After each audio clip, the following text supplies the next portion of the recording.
Welcome to the Jerry Watt Show. As promised, I have a very popular guest in our area.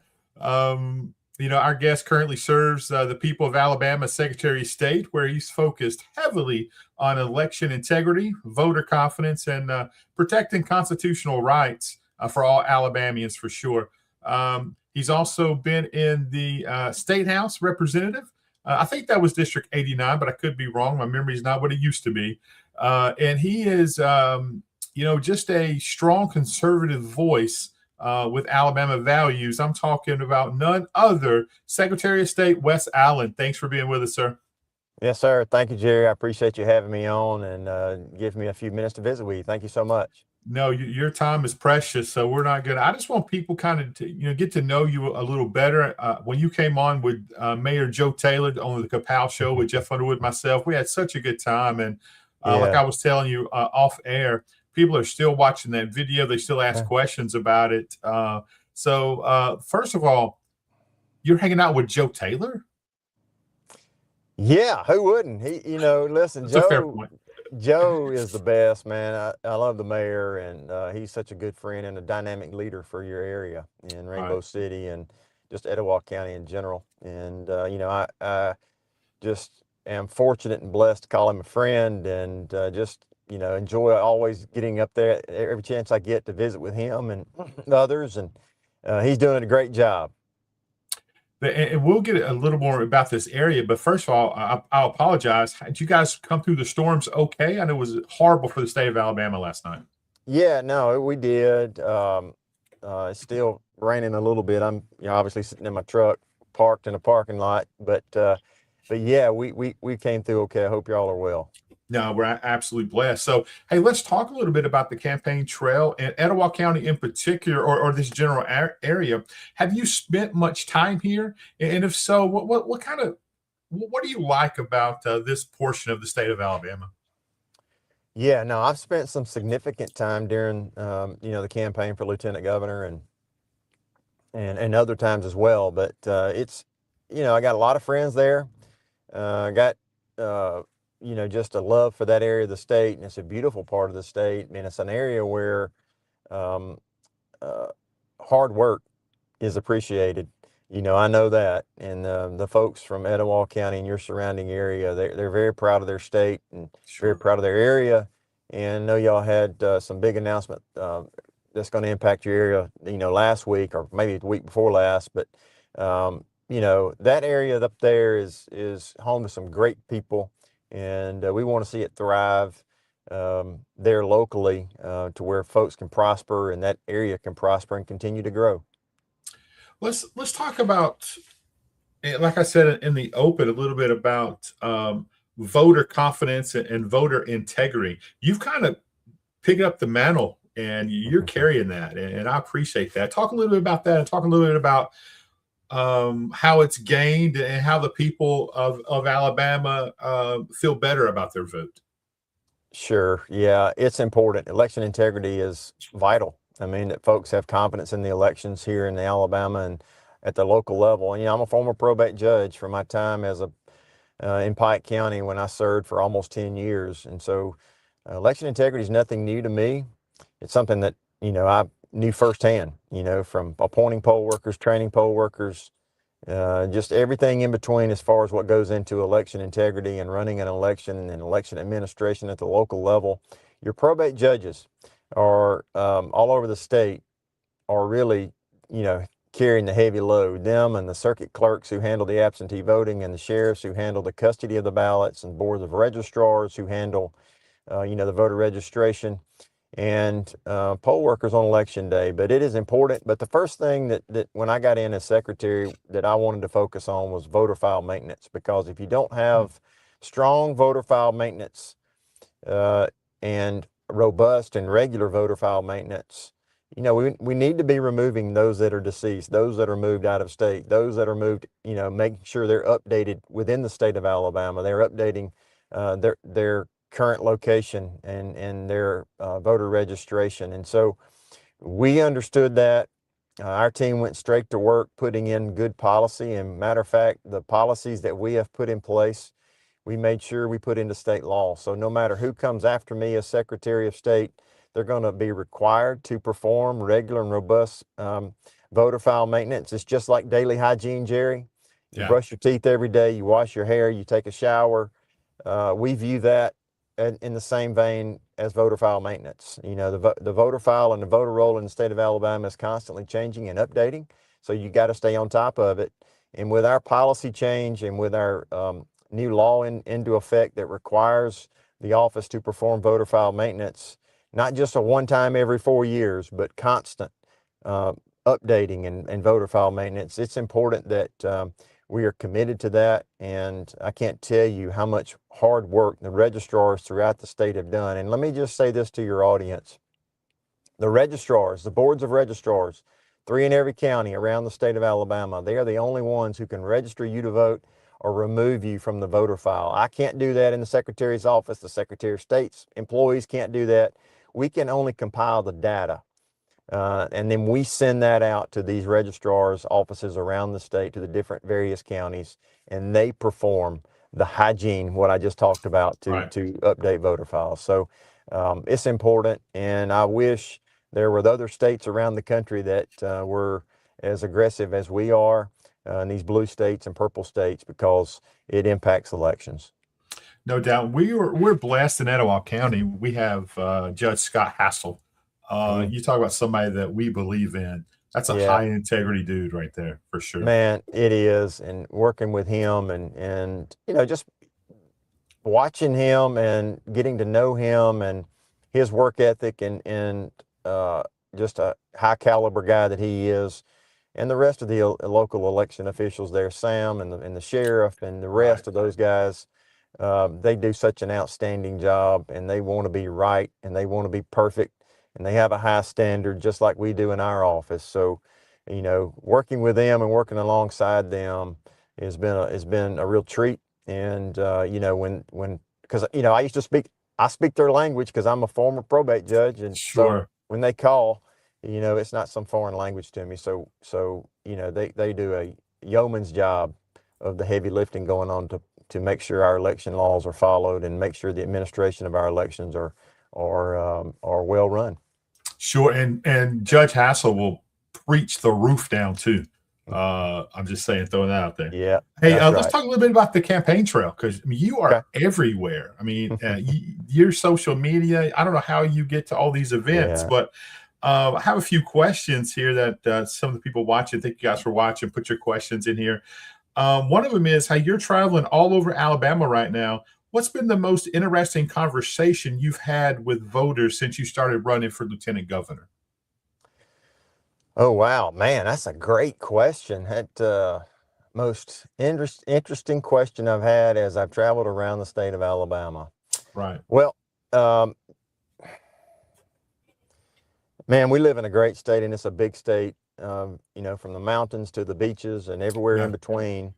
And, you know, I think just being attentive and listening to the needs of our constituents and the needs of the taxpayers of the state of Alabama is really important. I don't know if there's any one thing that really kind of pops at the top of my head about what's the most interesting question, but, you know, folks are concerned and want to know that the folks that they're electing to the top offices here in the state of Alabama, you know, have you know, the experience and the work ethic, and that they want the best for the state of Alabama. And that's what we want. I want Alabama to be prosperous.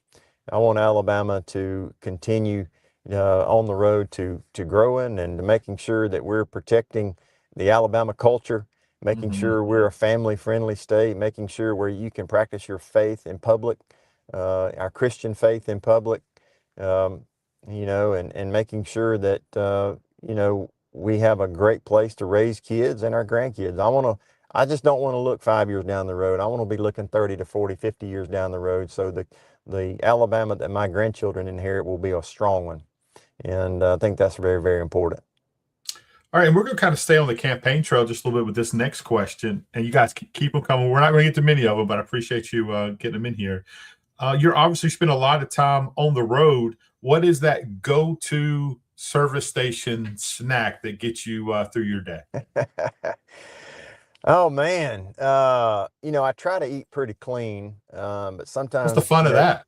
yeah, I know there's no fun in that, but you try to do the best you can. What's the go-to snack? Probably, if I want to indulge, it's probably the Little Debbie honey bun Okay. with a black coffee. Classic. I consume coffee the way it's supposed to be consumed, and that is black, nothing in it. But I enjoy a Little Debbie honey bun. But I normally grab some fruit as well, a banana, an apple, or something like that, or even beef jerky. It's high in Mhm. protein. Those Jack Links. So, that's what I kind of grab on the go.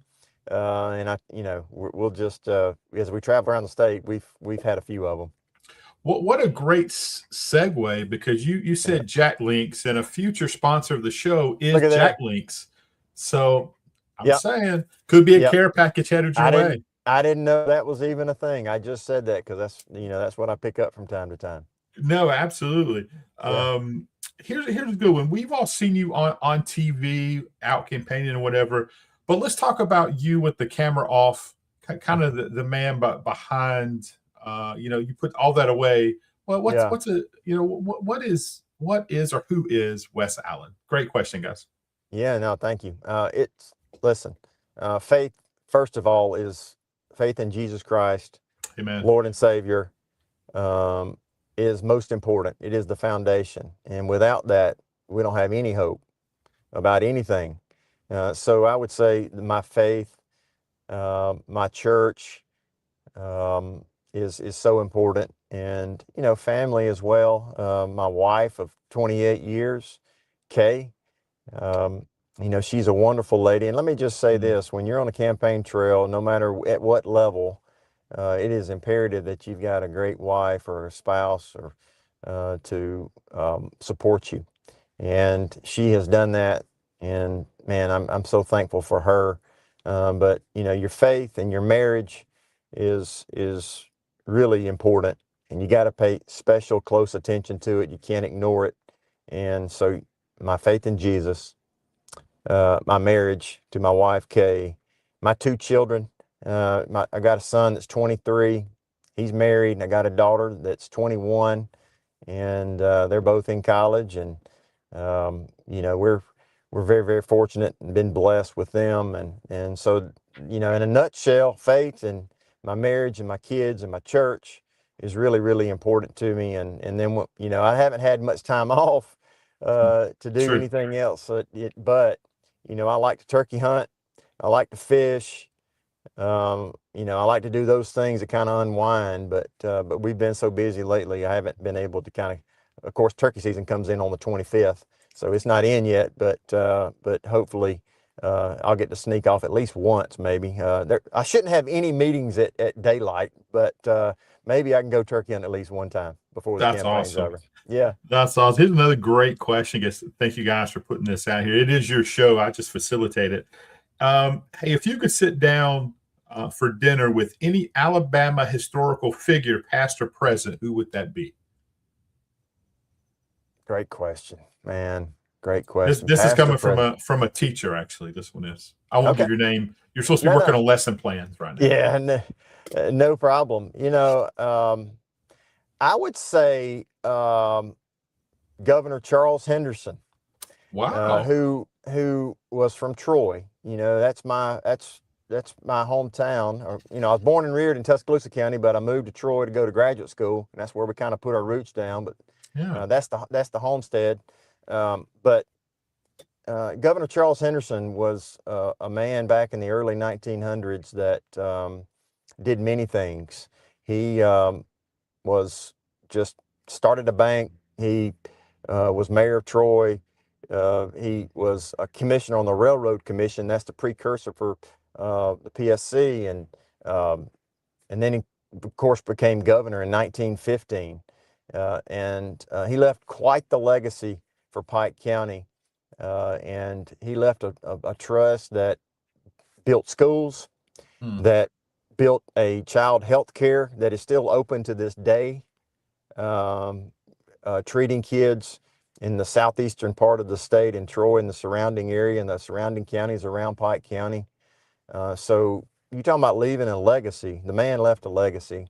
And I think that's something that we can all attain and try for, is to leave something that's going to outlive us. And, you know, if I could sit down and talk with anybody, just pick his brain, it'd be Governor Charles Henderson. Of course, Well, he's got a high school named after him, and a middle school named after him, and many other things. But just, man, I'd love to sit down and be able to talk to him. I didn't have that name on my bingo card. I'll be honest with you. Yeah. Yeah.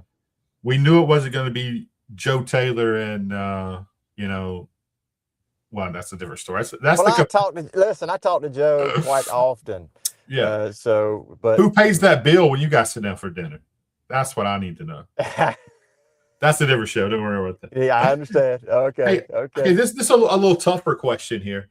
Obviously, you're big in the Republican Party, and what's your thoughts, if you can give any, on the situation with District 10 and Jesse Battles? What's your thought about that, if you can speak to that? Yeah, I don't know enough about the situation, about why, the challenge was made and why he was pulled off I didn't see all the evidence. So sure. I'm not going to comment on why the steering committee did what they did. I know we've got bylaws for a reason in the Republican Party. But been knowing Jesse for a long time, and knowing that, he was working hard in that particular area of the state and District 10. But Jerry, I just don't know enough about all the circumstances of why they pulled him off. So I would, probably don't need to comment on that. Great discernment. But good question. Great discernment. Yeah. Let's talk a little bit about this. And another great question. I think that if you did a poll, Wes, that most people probably would get this one wrong. Tell me exactly what Lieutenant Governor of Alabama does. Okay. Lieutenant Governor is a different position. Number one, it's an executive branch position. So you're the number two in the executive branch. God forbid something were to ever happen to the governor, the lieutenant governor ascends to the governor's seat. So you're executive branch, but you preside over the state senate. So you're involved in the legislative process. Sure. So it's kind of like, I guess, the vice president can preside over the U.S. Senate. I guess that's why it was modeled that way in the executive branch, but can preside over the Senate. So you are presiding on the dais over the Alabama State Senate. You maintain order. You make sure bills get a fair hearing when they hit the floor. And you recognize different senators when they come to the podium, and you obviously got to know the rules and got to know the legislative process. And, I think that's what sets me apart in this campaign for lieutenant governor is, I was a part of that legislative process. I understand, kind of how all that comes together. But the lieutenant governor is also important too. I mean, they have tremendous appointing authority. There are 167, 168 boards and commissions that the lieutenant governor appoints to, a little over 400 appointments in total. So these are unelected boards and commissions. So it's important that you elect somebody that's conservative and has a conservative record, that knows a lot of people, that has relationships with a lot of individuals, so they can appoint folks that have of same philosophical belief, same conservative beliefs, put them on these unelected boards and commissions and make sure they are run efficiently, and making sure they are carrying out the charge of why these boards and commissions are set up legislatively. So that's a little maybe unknown about what the lieutenant governor does. And of course, the lieutenant governor is an important person in the line of, in our state leadership. They can lend their voice to a lot of different things. And that's really, really important aspect of the job as well. Yeah.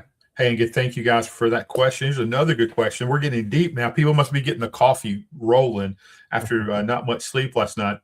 Hey, when you look at Alabama right now, what do you believe is the single biggest issue facing our state over the next 5-10 years? And what role should the lieutenant governor play in addressing those issues, or that issue? I'm sorry.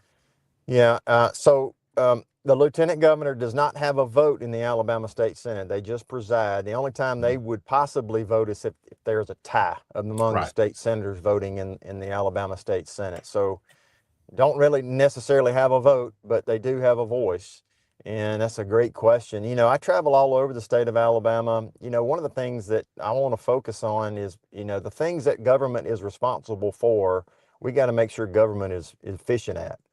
Infrastructure, roads and bridges, broadband, making just all kind of things that the government, you know, is law and order.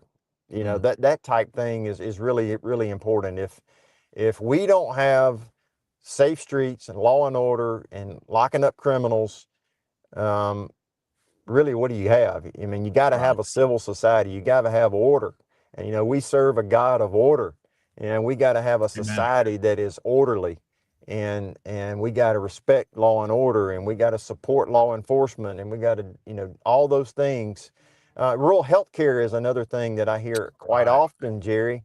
As I travel around the state of Alabama, we've got to make sure, I mean, rural health care is critical infrastructure. We've got to make sure that people, you know, in these communities, because if you don't have a hospital or access to health care in these smaller rural communities throughout the state of Alabama, they really can't flourish. They really don't have an opportunity to grow and to flourish and to prosper.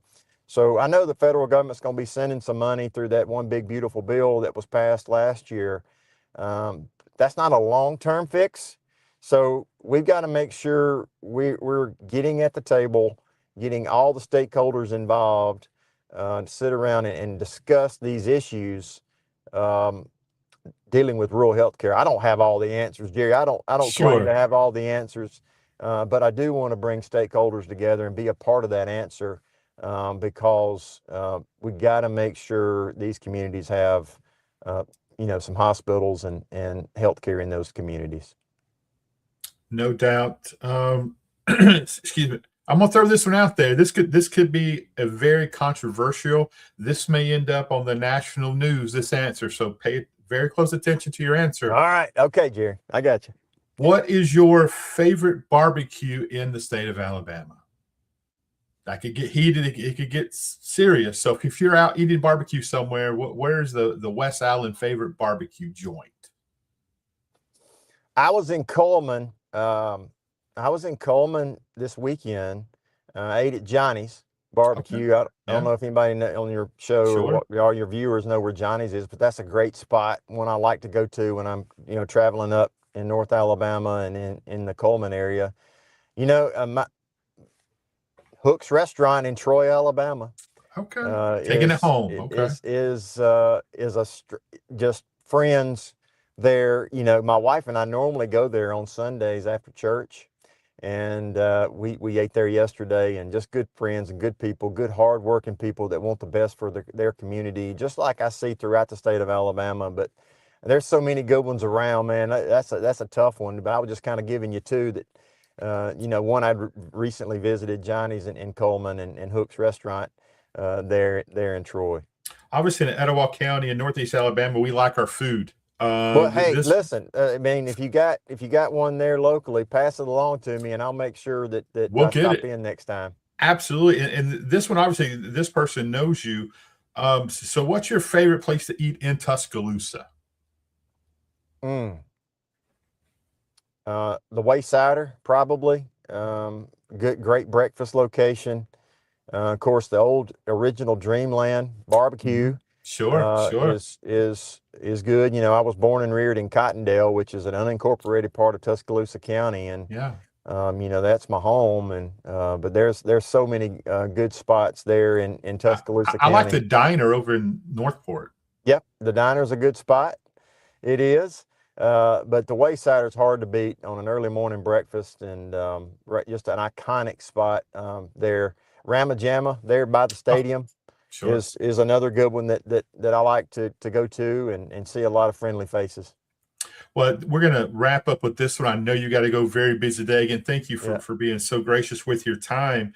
And now's the time where I just want you to look in the camera there And you have a lot of people who's going to watch this show, and now's your chance to ask the people of Northeast Alabama for their vote.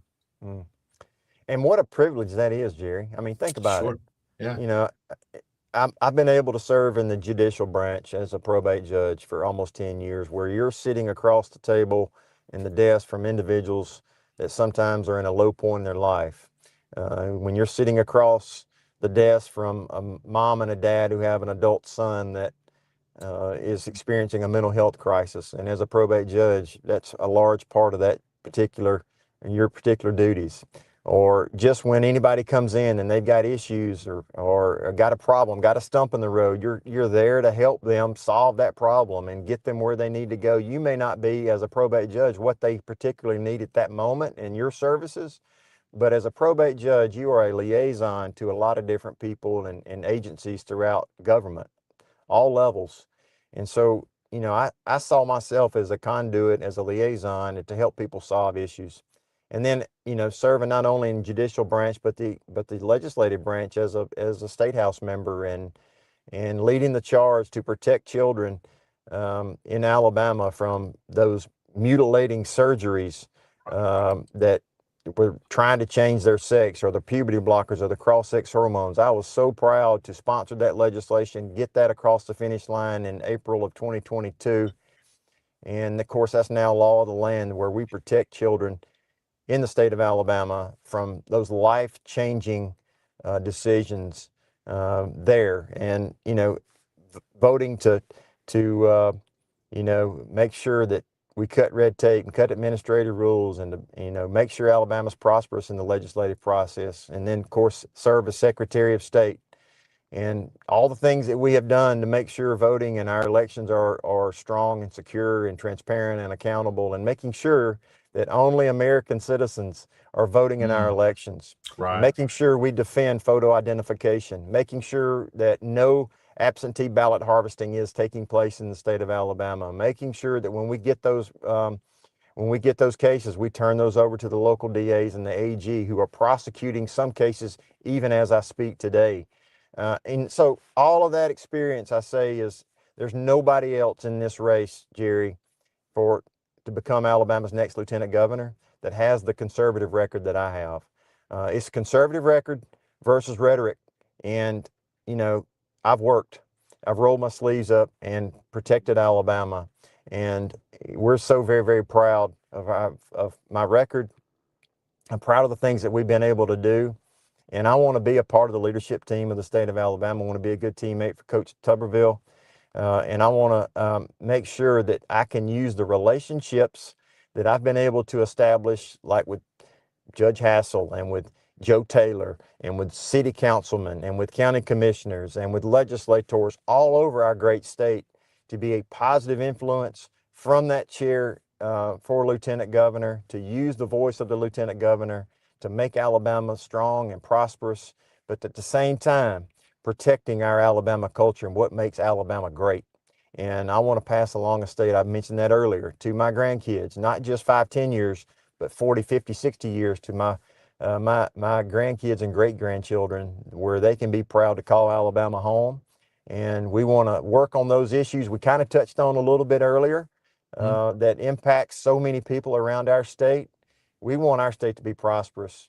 And I just want to ask your viewers, when they go to the polls on May the 19th for the primary election, to vote for me, Wes Allen, as the next Republican lieutenant governor. And I'm so very, very proud of our state and so proud of our people. And I want to continue this service. Wes, well said, and thank you so much. Hey, be careful out there, and we appreciate all the work you do, and look forward. Jeff and I look forward to having you back on Kapow, and we'll get you those restaurants to go to. Don't even worry about it. Well, yeah, give me 3 or 4 of them, and maybe we can all go together and have lunch. But I can't thank you enough, Jerry, for offering a little time today to visit with you and your viewers. Thank you. No doubt. Hey, I've enjoyed getting to know you. I appreciate your friendship, and let's get this thing over the hump, huh? Yes, sir. Appreciate you. Thank you so much. Bye-bye. All right. This is the Jerry White Show.